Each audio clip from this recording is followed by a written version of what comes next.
రైతు సోదరులకు శుభోదయం. నేలతల్లి కార్యక్రమానికి స్వాగతం. రెవెన్యూ రికార్డుల ప్రక్షాళన, భూ వివాదాలు, సమస్యలకు శాశ్వత పరిష్కారమే లక్ష్యంగా భూముల రీసర్వే చేయాలని ఆంధ్రప్రదేశ్ ప్రభుత్వం ఉత్తర్వులు జారీ చేసిన విషయం తెలిసిందే. దాదాపు 120 ఏళ్ల కిందట బ్రిటిష్ హయాంలో భూములను సర్వే చేసిన తర్వాత సుదీర్ఘ విరామం అనంతరం తీసుకున్న నిర్ణయం ఇది. ఈ క్రమంలో సర్వే ద్వారా ఎలాంటి ఫలితాలు రాబోతున్నాయి, సర్వే రైతులకు ఏ విధంగా ఉపయోగపడుతుంది, వివరాలు నిపుణులు సునీల్ కుమార్ మాటల్లో తెలుసుకుందాం.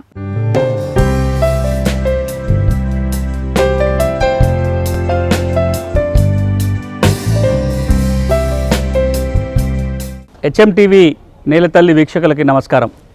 ఎప్పటిలాగే ఈ వారం కూడా భూమికి సంబంధించిన వివిధ అంశాలతో మేము ముందుకు వచ్చాం. ముందుగా ఇటీవల ఆంధ్రప్రదేశ్ రాష్ట్ర ప్రభుత్వం భూముల సర్వేకి సంబంధించి జారీ చేసిన జీవో గురించి మాట్లాడుకుందాం.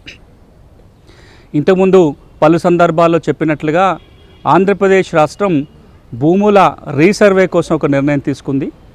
అందుకు తగ్గట్టుగానే కొన్ని నెలల క్రితమే టైటిల్ గ్యారంటీ చట్టాన్ని అసెంబ్లీ ఆమోదించి రాష్ట్రపతి ఆమోదం కోసం పంపటం జరిగింది. ఈలోపుగానే భూముల రీసర్వే కోసం కృష్ణా జిల్లాలో ఒక పైలట్ కార్యక్రమాన్ని ప్రారంభించారు. ఇప్పుడు ఆ పైలట్ కార్యక్రమ నేపథ్యంలోనే రాష్ట్రమంతా కూడా అన్ని రెవెన్యూ గ్రామములలో భూముల సర్వే చేయటం కోసం ప్రభుత్వం ఒక జీవో జారీ చేసింది. దాదాపుగా 200 కోట్ల రూపాయల డబ్బుల్ని కేటాయించుకుంటూ రాబోయే 2 సంవత్సరాల్లో రాష్ట్రమంతా కూడా భూముల సర్వే చేయాలనే నిర్ణయం తీసుకుంది. భూముల సర్వేకి సంబంధించి కార్స్ అనే ఒక కొత్త సిస్టమ్ ద్వారా ప్రతి గుంట, ప్రతి సెంటు భూమిని కూడా సర్వే చేయాలని వాళ్ళు లక్ష్యంగా పెట్టుకున్నారు. రాబోయే 2 సంవత్సరాలలో ప్రతి రెవెన్యూ గ్రామం కూడా సర్వే జరగబోతుంది. ఈ నేపథ్యంలో ఇంతకుముందు చెప్పిననే మళ్ళీ ఒకసారి రైతులకు జ్ఞాపకం చేసేది ఏంటంటే, భూములు సర్వే జరిగినప్పుడు మీ భూమి హద్దుల్ని, మీ భూమి హక్కుల్ని జాగ్రత్తగా చూసుకోండి. మీ భూములకు సంబంధించిన వివరాలు రికార్డులో సరిగా నమోదేటట్టు చూసుకోండి. ఎందుకంటే ఈసారి భూముల పటాలు ఏవైతే తయారవుతాయో ఇవి కొత్త టైటిల్ గ్యారంటీ చట్టం లోబడి ఉంటాయి. కాబట్టి ఈ కొత్త టైటిల్ గ్యారంటీ చట్టం ప్రకారం ఒకసారి రికార్డులో నమోదైతే ఇంక మళ్ళీ మార్చడానికి అవకాశం ఉండదు. ఒకసారి రికార్డులో నమోదైన వివరాలు అభ్యంతరం చెప్పకపోతే 2 సంవత్సరాలలోనే అవి ఫైనల్ అవుతాయి. ఆ 2 సంవత్సరాల తర్వాత మార్చడానికి వీల్లేదు. రాబోయే 2 సంవత్సరాలు నిజంగానే ఆంధ్రప్రదేశ్ రాష్ట్రంలో అన్ని రెవెన్యూ గ్రామాల్లో సర్వే పూర్తి కావాలని కోరుకుందాం. భూమి లేని పేదలకు వ్యవసాయం కోసం ప్రభుత్వం భూములిస్తూ ఉంటుంది. అసైన్డ్ భూములుగా పిలిచే వీటిని వారసత్వంగా అనుభవించాలే తప్ప ఇతరులకు అమ్మడం, అన్యాక్రాంతం వంటివి చేయడానికి వీలు లేకుండా అసైన్డ్ భూముల బదలాయింపును నిషేధిస్తూ చట్టం తెచ్చారు. మరి ఈ చట్టంలో ఉండే నియమాలేంటి? తెలిసో తెలియకో అసైన్డ్ భూముల్ని అమ్మినా, కొనుగోలు చేసినా చట్టపరంగా తీసుకునే చర్యలేంటి? ఇప్పుడు తెలుసుకుందాం. భూమికి సంబంధించి తెలంగాణ, ఆంధ్రప్రదేశ్ రాష్ట్రాలలో ఉన్న 200 పైచిలుకు భూమి చట్టాలలో ఒక కీలకమైన చట్టం అసైన్మెంట్ భూములకు సంబంధించి 9/77 చట్టం లేదా పిఓటి చట్టంగా పాపులర్ అయిన అసైన్మెంట్ భూముల బదలాయింపు నిషేధ చట్టం. ఈ చట్టాన్ని ఉమ్మడి రాష్ట్రంలో 1977లో రూపొందించారు. ఏదైతే భూములని భూమి లేని పేదలకు ప్రభుత్వం పంచి ఇస్తుందో ఆ భూములు వాళ్ళ చేతిలోనే ఉండాలి, అన్యాక్రాంతం కాకూడదు, ఇతరులు ఎవరి చేతికి ఆ భూములు వెళ్లకుండా ఉండాలి. అలా కాపాడటం కోసం చేసిన చట్టమే ఈ అసైన్మెంట్ భూముల బదలాయింపు నిషేధ చట్టం 1977. Assign lands prohibition of transfer act 1977 అంటాం దీన్ని. ఈ చట్టం గురించి ఈరోజు మాట్లాడుకుందాం. 2-3 కీలక అంశాలు. ఒకటి, ఈ చట్టం ఏ భూములకు వర్తిస్తుంది, ఈ భూములు కనుక అన్యాక్రాంతం అయితే ఏం జరుగుతుంది, ఈ చట్టానికి ఉన్న వెసులుబాట్లు ఏంటి, ఏ భూముల్ని ఈ చట్ట పరిధి నుంచి మినహాయించారు. ఈ 3 ఈరోజు చర్చ. మొట్టమొదటి, ఈ చట్టం ఏ భూములకు వర్తిస్తుంది? పేరులోనే ఉంది, ఇది అసైన్మెంట్ భూములకు వర్తిస్తుంది. అసైన్మెంట్ భూములని వేటిని అంటారు? అసైన్మెంట్ భూములను వేటిని అంటారంటే, ప్రభుత్వము భూమి లేని పేదలకి వ్యవసాయం చేయటం కోసం కానీ, ఇంటి స్థలాల కోసం కానీ పంచి ఇచ్చిన ప్రభుత్వ భూములు, సీలింగ్ భూములు కూడా ఈ అసైన్మెంట్ భూముల పరిధిలోకే వస్తాయి. కానీ ఇక్కడ గుర్తుపెట్టుకోవాల్సింది ఏంటంటే, అలా ఇచ్చిన అసైన్మెంట్ భూములు బదలాయించకూడదు అనే ఒక నియమాన్ని పెట్టి ఇవ్వాల్సి ఉంటుంది. అంటే ప్రభుత్వ భూమి అయినా కానీ, సీలింగ్ మిగులు భూమి అయినా కానీ, భూమి లేని పేదలకి ఇంటి స్థలం కోసమైనా, వ్యవసాయం కోసమైనా, ఈ చట్టం వచ్చిన తర్వాతనైనా చట్టం రాకముందైనా ఈ భూములు అమ్మకూడదు అని నియమం పెట్టి ఇచ్చిన భూములు ఏవైతే ఉంటాయో వాటిని అసైన్మెంట్ భూములు అంటారు. ఈ చట్టం అలాంటి అసైన్మెంట్ భూములకే వర్తిస్తుంది. ఇక ఈ చట్టం ఏం చెప్తుందంటే ఒకసారి అసైన్మెంట్ చేసిన భూముల్ని ఎట్టి పరిస్థితుల్లో ఎవరికి అన్యాక్రాంతం చేయడానికి వీలు లేదు అంటుంది. అన్యాక్రాంతం అంటే ఏంటి? అసైన్మెంట్ భూముల్ని అమ్మటం కావచ్చు, కౌలుకి ఇవ్వటం కావచ్చు, కుదవ పెట్టడం కావచ్చు, దానం చేయటం కావచ్చు, మరే విధంగానైనా ఇతర వ్యక్తులకి ఈ అసైన్మెంట్ భూముల్ని ఇవ్వటానికి వీలు లేదు. మరేం చేయాలి అసైన్మెంట్ భూములతో? అసైన్మెంట్ భూముల్ని తరతరాలుగా వారసత్వంగా అనుభవించాల్సిందే కానీ అన్యాక్రాంతం చేయటానికి వీల్లేదు. ఇప్పటి వరకు తెలంగాణ, ఆంధ్రప్రదేశ్ రాష్ట్రాలలో 2 రాష్ట్రాల్లో కలుపుకొని దాదాపుగా 60 లక్షల ఎకరాల భూమి లేని పేదలకు అసైన్మెంట్ చేయటం జరిగింది. తెలంగాణలో దాదాపు 25 లక్షల ఎకరాల భూములు, ఆంధ్రప్రదేశ్లో ఒక 30 నుంచి 35 లక్షల ఎకరాల భూముల్ని ప్రభుత్వం పేదలకు పంచింది. అందులో ప్రభుత్వ భూమి ఉంది. సీలింగ్ చట్టం కింద మిగిలి భూమిగా డిక్లేర్ అయిన భూమి ఏదైతే ఉంటుందో సీలింగ్ మిగిలి భూములు అంటాము, సీలింగ్ సర్ప్లస్ ల్యాండ్ అంటాము, వీటిని కూడా ప్రభుత్వం పేదలకు పంచి ఇచ్చింది. ఈ భూములన్నిటిని కూడా ఇప్పుడు వాళ్ళు ఎవరికైతే ఈ పట్టాలు ఇచ్చారో ఆ పట్టా పొందిన వ్యక్తి తరతరాలుగా ఆ కుటుంబం అనుభవించాల్సిందే కానీ ఇతరులకి అన్యాక్రాంతం చేయటానికి వీల్లేదు. ఒకవేళ అసైన్మెంట్ భూములని అన్యాక్రాంతం చేసినట్లయితే తహసీల్దార్ గారు కేసు నమోదు చేసి పిఓటి చట్టం కింద కేసు ఫైల్ చేసి పిఓటి చట్ట ప్రకారము ఎవరైతే ఆ భూమిని ఇప్పుడు అన్యాక్రాంతం ద్వారా పొంది అనుభవిస్తున్నారో వారి నుంచి తొలగించి మొట్టమొదట ఈ భూమి ఎవరికైతే అసైన్ చేశారో వారికి తిరిగి అప్పచెప్పాలి. ఒకవేళ కనుక అసైనీ లేకపోయినా, ఆ అసైనీ ఆ భూమిని తిరిగి తీసుకోవడానికి ఇష్టపడకపోయినా, లేదా ఆ అసైనీ ఇప్పుడు భూమి లేని పేదవాడు కాకపోయినా, ఈ 3 సందర్భాలలో మాత్రం ఆ భూమిని తిరిగి అసైనికి ఇవ్వరు. ఆ భూమిని ఇతర భూమి లేని పేదలకు పంచి ఇవ్వటం జరుగుతుంది. ఒకవేళ కనుక ఈ అసైనీ ఒకసారి తిరిగి అప్పచెప్పిన తర్వాత రెండోసారి కూడా అన్యాక్రాంతం చేసినట్లయితే అయినా కూడా మళ్ళీ అసైనికి అప్పచెప్పకుండా ఆ భూమిని ఇతర భూమి లేని పేదలకు ఇస్తారు. ఇక ఈ చట్టానికి 2-3 కీలక సవరణలు 2007లో, 2008లో, 2017లో జరిగినాయి. ఈ సవరణ చట్టాల మేరకు కొన్ని ప్రాంతాలని నోటిఫైడ్ ప్రాంతాలుగా ప్రకటించడం జరిగింది. ఈ చట్టం పరిధిలో పిఓటి చట్ట పరిధిలో ఎక్కడైతే నోటిఫైడ్ ప్రాంతాలు ఉన్నాయో ఈ నోటిఫైడ్ ప్రాంతాల్లో కనుక అసైన్మెంట్ భూముల అన్యాక్రాంతం జరిగినట్లయితే ఆ భూమి తిరిగి అసైన్కి ఇవ్వరు. ఆ భూమిని ప్రభుత్వమే ప్రజా ప్రయోజనాలకు వినియోగించుకుంటుంది. ఇక మరో అంశం ఏంటంటే ఈ నోటిఫైడ్ ప్రాంతాలు ఏవైతే ఉన్నాయో ఇంతకుముందు నేను చెప్పినట్లుగా ఈ నోటిఫైడ్ ఒక ప్రాంతాన్ని నోటిఫై చేసే అధికారం సీసీఎల్ఏకు ఉంటుంది. అట్లా ఇప్పటికీ చాలా గ్రామాలని, చాలా మండలాన్ని కూడా నోటిఫైడ్ చేయడం జరిగింది.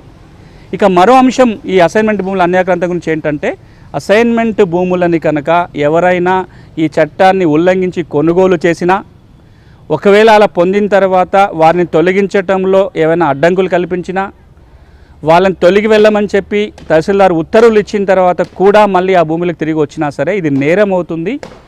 6 నెలల జైలు శిక్ష విధించవచ్చు, 5,000 రూపాయల వరకు కూడా జరిమానా విధించడానికి ఈ చట్టంలో అవకాశం ఉంది. ఇది అసైన్మెంట్ భూములు అయినా కానీ కొన్ని రకాల అసైన్మెంట్ భూములకి ఈ చట్టం వర్తించదు. అదేంటో ఒకసారి చర్చిద్దాం. ఇందులో ఒక 6 రకాల అసైన్మెంట్ భూములకి పిఓటి చట్టం వర్తించదు. అంటే ఏంటి? అలాంటి అసైన్మెంట్ భూముల కొనుగోలు అమ్మకాలు చేయడానికి వీలవుతుంది, అలాంటి భూములు కొనుక్కోవడానికి కూడా అవకాశం ఉంటుంది. ఏంటా 6 రకాల అసైన్మెంట్ భూములు? మొట్టమొదటిది తెలంగాణలో 1958 కంటే ముందు, ఆంధ్రప్రదేశ్లో 1954 కంటే ముందు అసైన్ చేసిన భూములు ఈ చట్ట పరిధిలో రావు. ఎందుకు అంటే ఆ పట్టాలు అమ్మకూడదు అనే నియమం లేదు కాబట్టి. ఏ అసైన్మెంట్ పట్టాలోనైనా అమ్మకూడదు అనే నియమం లేకపోతే అమ్ముకోవచ్చు. ఇది మొట్టమొదటిది. ఇక రెండవది 1977 కంటే ముందు ఎవరైనా భూమి లేని పేదలు అసైన్మెంట్ భూమి కొనుగోలు చేసినట్లయితే ఈ చట్టం వర్తించదు, ఆ భూములు పట్టా భూములుగా మారతాయి. మూడవది 1977 నుంచి 2017 వరకు తెలంగాణలో, 2007 వరకు ఆంధ్రప్రదేశ్లో కనుక ఎవరైనా భూమి లేని పేదలు అసైన్మెంట్ భూములు కొనుగోలు చేస్తే వారిని ఆ భూమి నుంచి తొలగించకుండా వారికే అసైన్మెంట్ పట్టాలు ఇవ్వడం జరుగుతుంది. ఇది మూడవది. నాలుగవది ప్రత్యేకమైన కేటగిరీలో ఇచ్చిన అసైన్మెంట్ భూముల్ని అమ్ముకోవడానికి వీలవుతుంది. ఏంటి ఆ ప్రత్యేకమైన కేటగిరీలు? రాజకీయ బాధితులకు కానీ, ఎక్స్ సర్వీస్ మెన్కి కానీ, స్వాతంత్ర సమరయోధులకు కానీ ఇచ్చిన భూములు ఏవైతే ఉన్నాయో వాటిని 10 సంవత్సరాల తర్వాత అమ్ముకోవడానికి అవకాశం ఉంటుంది. ఇక ఐదవది మార్కెట్ వాల్యూ కనుక కట్టి పొందిన అసైన్మెంట్ భూములు ఉన్నాయి. కొన్ని అసైన్మెంట్ భూములు ఫ్రీగా ఇచ్చారు, కొన్నిటిని కొంత మార్కెట్ వాల్యూ కట్టించుకొని ప్రభుత్వం కనుక భూములు ఇచ్చినట్లయితే అలాంటి భూములకి ఈ చట్టం వర్తించదు. ఇక ఆరవది, ఏదైనా అసైన్మెంట్ భూమిని బ్యాంకులకు కనుక కుదవపెట్టి అప్పు చెల్లించకపోతే బ్యాంకు వేలం కనుక వేస్తే, బ్యాంకు వేలంలో ఎవరైతే అసైన్మెంట్ భూములు కొనుక్కుంటారో అలాంటి వాళ్ళ కూడా అసైన్మెంట్ భూముల మీద పట్టా హక్కులు వస్తాయి. ఈ 6 రకాల భూములు అసైన్మెంట్ భూముల చట్టం నుంచి మినహాయించబడ్డాయి. భూములను సర్వే చేశామని అది ఇప్పుడు ప్రభుత్వ భూమి ఉందనో లేదా విస్తీర్ణం తక్కువ ఎక్కువలు ఉన్నాయని చెప్పి భూములు కొలిసామని చెప్పి రికార్డులోకి వెళ్ళి తగ్గించడం జరుగుతుంది. ఈ నేపథ్యంలో హైకోర్టు ఇటీవల ఇచ్చిన ఒక కీలకమైన తీర్పు గురించి మాట్లాడుకుందాం. ఆ తీర్పు ఏం చెప్తుందంటే, సర్వే అండ్ బౌండరీస్ యాక్ట్ ప్రకారము సర్వే అధికారులు భూమి కొలవడానికి వచ్చినప్పుడు ఈ సర్వే చేయటం వల్ల ఎవరెవరి హక్కులకైతే ఎఫెక్ట్ అవుతుందో వాళ్ళందరికీ తప్పకుండా నోటీసు జారీ చేయాలి. ఒక వ్యక్తి సర్వే కోసం దరఖాస్తు పెట్టుకున్నా ఆయన భూమి కొలిసేటప్పుడు పక్క రైతులందరికీ కూడా నోటీసులు జారీ చేయాల్సి ఉంటుంది. ఒకవేళ కనుక సర్వే చేయడానికి భూమి మీదకి వచ్చినప్పుడు నోటీసులు ఇవ్వకుండా కనుక సర్వే జరిగినట్లయితే అలా చేసిన సర్వే చెల్లదు. అలాంటి సర్వే నివేదిక ఆధారంగా రికార్డులో ఎలాంటి సవరణలు చేయడానికి వీలు లేదు. ఇది ఇటీవల హైకోర్టు తీర్పు. హైకోర్టు ఈ తీర్పు సారాంశం ఏంటంటే, భూముల సర్వే చేసేటప్పుడు నోటీసులు ఇవ్వటం తప్పనిసరి. నోటీసులు కనుక జారీ చేయకుండా భూముల సర్వే చేసినట్లయితే అలాంటి సర్వే చెల్లదు. అలాంటి సర్వే నివేదికల ఆధారంగా ఏ రికార్డులో కూడా ఎలాంటి మార్పు చేర్పులు చేయటానికి వీలు లేదు. భూముల గురించి కొంతైనా పరిజ్ఞానం అవసరం. ఎలాంటి భూమిని ఏమంటారనేది చాలా తక్కువ మందికి మాత్రమే తెలుసు. ప్రభుత్వ పరంగా రెవెన్యూ యంత్రాంగం వ్యవసాయ నివాసయోగ్యమైన భూములను ప్రత్యేక విభాగాలుగా విభజించి వాటికి పేర్లు ఖరారు చేసింది. భూ సంబంధిత అంశాలపై సమాచారం, రెవెన్యూ యంత్రాంగ విధి విధానాలు, చట్టాలు, నిబంధనల క్రమాలపై అవగాహన రైతులకు, భూ యజమానులకు ఎంతైనా అవసరం. మరి వాటి అర్థాలు, వివరాలను ఇప్పుడు చూద్దాం. ఈసారి మనం మాట్లాడబోయేది లావణి పట్టా గురించి. కొన్ని ప్రాంతాల్లో లావణి పట్టా అని, మరికొన్ని చోట్ల డీకేటీ పట్టా అని, డీఫామ్ పట్టా అని అంటుంటాం. ఈ లావణి భూములు లేదా లావణి పట్టాలు అంటే ఏంటి? లావణి పట్టా అన్న, డీకేటీ పట్టా అన్న, డీఫామ్ పట్టా అన్న ఇది అసైన్మెంట్ పట్టా. భూమి లేని పేదలకు ప్రభుత్వం ఇచ్చే పట్టానే మనం అసైన్మెంట్ పట్టా అంటాం. తెలంగాణ ప్రాంతంలో, తెలంగాణ రాష్ట్రంలో లావణి నియమాల ప్రకారం, తెలంగాణ ల్యాండ్ రెవెన్యూ యాక్ట్ కింద రూపొందించబడిన లావణి రూల్స్ ప్రకారం జారీ చేస్తారు కాబట్టి దీన్ని లావణి పట్టా అని అంటారు. ఆంధ్ర ప్రాంతంలో ఎక్కువగా డీఫారం పట్టా అంటారు. ఎందుకంటే BSO బోర్డ్ స్టాండింగ్ ఆర్డర్స్లో ఫారం Dలో జారీ చేసే పట్టా కాబట్టి దీన్ని డీఫామ్ పట్టా అంటారు. రాయలసీమలో ఎక్కువ దీన్ని డీకేటీ పట్టా అంటారు. డీకేటీ అంటే అది తెలుగు పదమే, దరఖాస్తు పట్టా. దరఖాస్తు చేసుకుంటూ వచ్చే పట్టా కాబట్టి దరఖాస్తు పట్టా అంటారు. దీన్ని ప్రభుత్వం 1958లో 2 ప్రాంతాలకు కలిపి ఉమ్మడి జీవోలు జారీ చేసినప్పుడు 3 ప్రాంతాల్లో కూడా కలిపి దీన్ని డీఫామ్ పట్టా అనే పేరు పెట్టారు.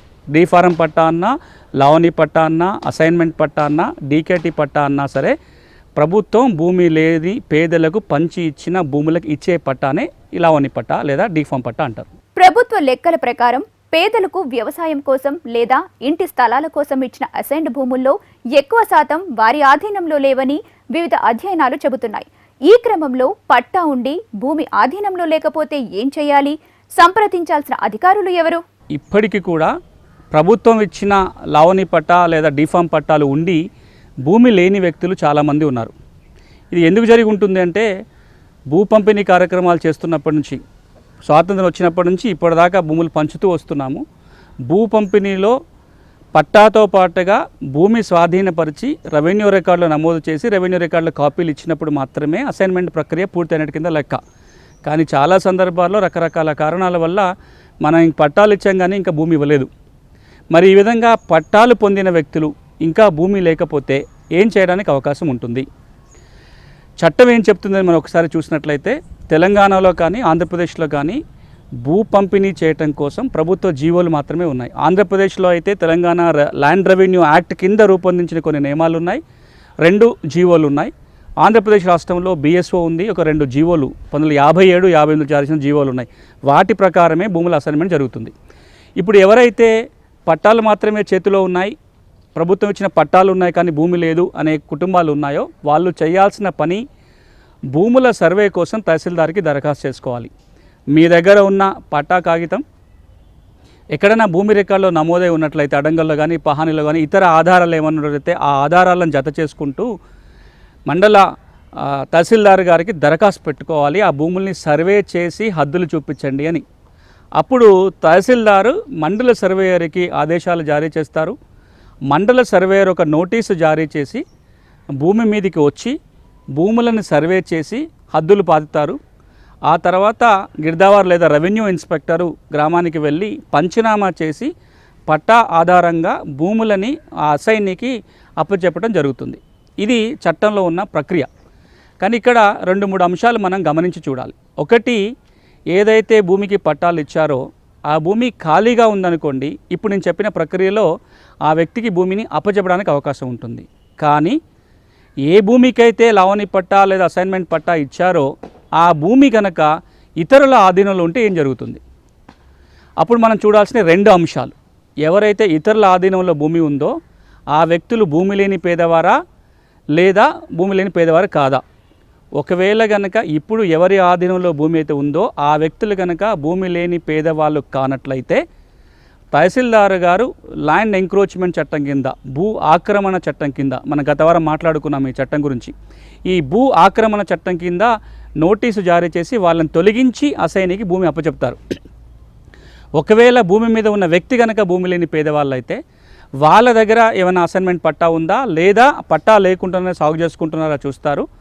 ఒకవేళ వాళ్ళ దగ్గర లావణి పట్టా ఉంటే వాళ్ళ పేర్ల రికార్డులో నమోదవుతాయి.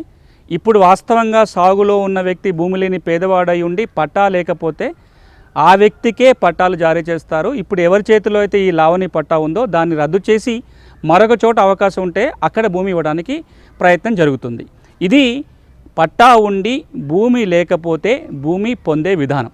వ్యవసాయంతో పాటు వ్యవసాయ భూముల్లో ఎదురయ్యే భూ సమస్యలు, వాటి పరిష్కార మార్గాలపై అవగాహన కలిగే విధంగా హెచ్ఎంటీవీ నేలతల్లి నిర్వహిస్తున్న మీ భూమి మీ హక్కులు కార్యక్రమానికి అందిన రైతుల ప్రశ్నలకు నిపుణులు సునీల్ కుమార్ విశ్లేషణాత్మక సమాధానాలు ఇప్పుడు చూద్దాం.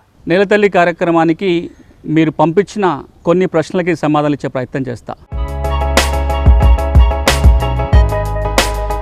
మొదటి ప్రశ్న, మేము భూమి కొనుగోలు చేయటం కోసం భయానా అడ్వాన్స్ పే చేశాము. తర్వాత తెలిసింది అది ఆన్లైన్లో ఉన్న రికార్డులో కానీ తర్వాత కొత్తగా జారీ చేసిన పాస్ పుస్తకంలో లావణి పట్టా అని ఉంది. ఇప్పుడు ఆ భూమిని మేము కొనుగోలు చేయొచ్చా? మేము కట్టిన డబ్బుల పరిస్థితి ఏంటి అని అడుగుతున్నారు. ఒకటి, అది కనుక లావణి పట్టా భూమి అయితే పిఓటి చట్ట ప్రకారము కొనుగోలు చేయటానికి వీలు లేదు. కానీ నేను ఇంతకుముందు మాట్లాడినట్టుగా ఈ 6 రకాల ఎక్సెప్షన్స్ ఏవైతే ఉన్నాయో పిఓటి చట్టానికి, ఈ 6 రకాల వెసులుబాట్ల పరిధిలో వచ్చినట్లయితే అది లావణి పట్టా అని ఉన్నా మీరు కొనుగోలు చేయడానికి అవకాశం ఉంటుంది. ఒకవేళ ఆ వెసులుబాటు పరిధిలో లేకపోయినట్లయితే మీరు అలాంటి లావణి పట్టా భూములు కొనుగోలు చేయడానికి వీల్లేదు. అవి రిజిస్ట్రేషన్ కూడా కావు. ఇక మీరు కట్టిన డబ్బులు అంటారా, మీరు ఏదైతే అగ్రిమెంట్ రాసుకున్నారో అగ్రిమెంట్ ప్రకారం మీరు ఒక నోటీస్ పంపించవచ్చు. మీరు కట్టిన డబ్బుల్ని తిరిగి పొందడానికి చట్టపరంగా అవకాశం ఉంటుంది. అలా వ్యక్తి ఇవ్వకపోతే సివిల్ కోర్టుకు వెళ్ళి మీ డబ్బులు మీరు రాబట్టుకోవచ్చు. ఇక రెండో ప్రశ్న, మేము 1984లో అసైన్మెంట్ భూమి కొనుగోలు చేశాము. మాకు ఎవరైతే భూమి అమ్మారో ఆ వ్యక్తి పట్టదారు పాస్ పుస్తకంలో ఇది అన్యాక్రాంతం చేయకూడదని రాసలేదు, కాబట్టి మా హక్కులకేమి ఇబ్బంది లేదని అడుగుతున్నారు. ఇక్కడ మనం చూడాల్సింది ఏంటంటే అన్యాక్రాంతం చేయకూడదు అని పాస్ పుస్తకంలో రాసున్నా రాసలేకపోయినా అది కాదు మనం చూడాల్సింది.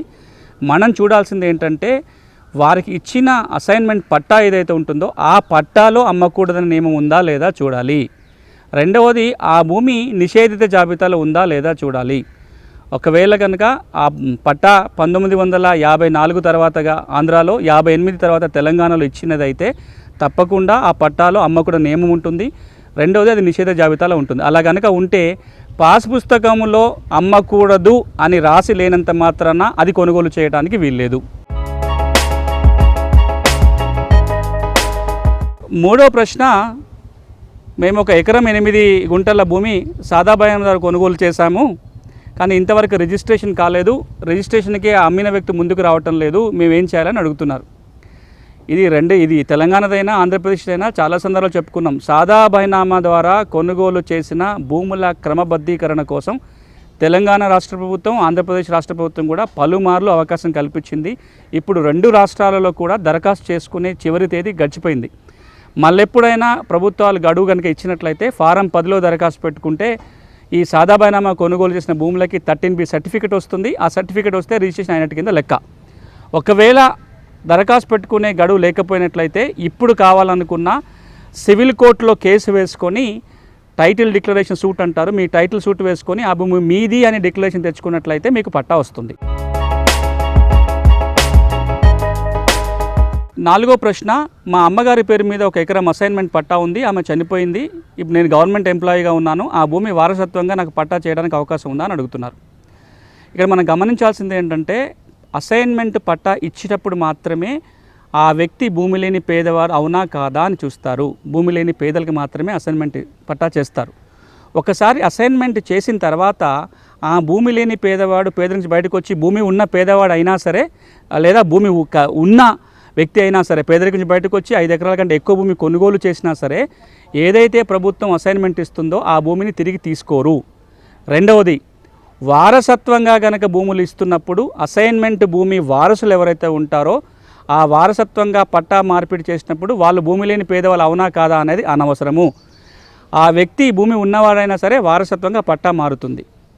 కానీ అన్యాక్రాంతం కనుక జరిగితే తిరిగి భూమి అప్పజెప్పేటప్పుడు మాత్రం ఎవరికైతే భూమి అప్పజెప్తున్నారో వాళ్ళు భూమి లేని పేదవాళ్ళు అవునా కదా అని చూస్తారు. మీకే సందర్భంలో మీరు మ్యూటేషన్కి పెట్టుకోవచ్చు, మీకు పట్టా అవుతుంది.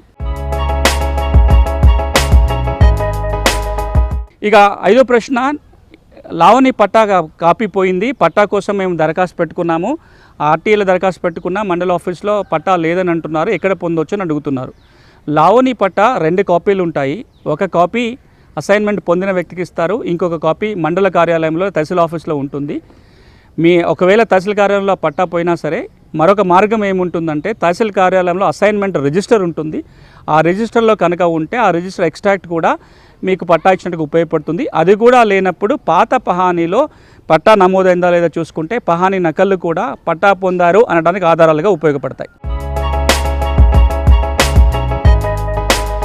ఇంకొక ప్రశ్న ఏంటంటే మేము లావణి భూముల్ని 1978లో కొనుక్కున్నాము, అప్పటి నుంచి మేము సాగులో ఉంటున్నాం, కానీ ఇప్పుడు ఆ అసైనీ వారసులు ఎవరైతే ఉన్నారో వాళ్ళ పేర్లు రికార్డులు ఎక్కించుకొని ఆ భూమి మాదంటున్నారు, ఈ భూమి మాకు రావటం ఎలా అని అడుగుతున్నారు. అసైన్మెంట్ భూములు కనుక 1977 తర్వాత కొనుగోలు చేసినట్లయితే కొనుగోలు చేసిన వ్యక్తి భూమి లేని పేదవాళ్ళు అయితే ఆ కొనుగోలు చేసిన వ్యక్తికే లావణి పట్టాలు వస్తాయి. మీరు కనుక భూమి లేని పేదవాళ్ళు అయినట్లయితే కలెక్టర్కి దరఖాస్తు పెట్టుకోండి. ఇప్పుడు ఏదైతే మీరు భూమి కొనుగోలు చేసాం 78లో తెల్లకాయ ద్వారా అంటున్నారో ఆ భూమికి మీరే లావణి పట్టా పొందొచ్చు.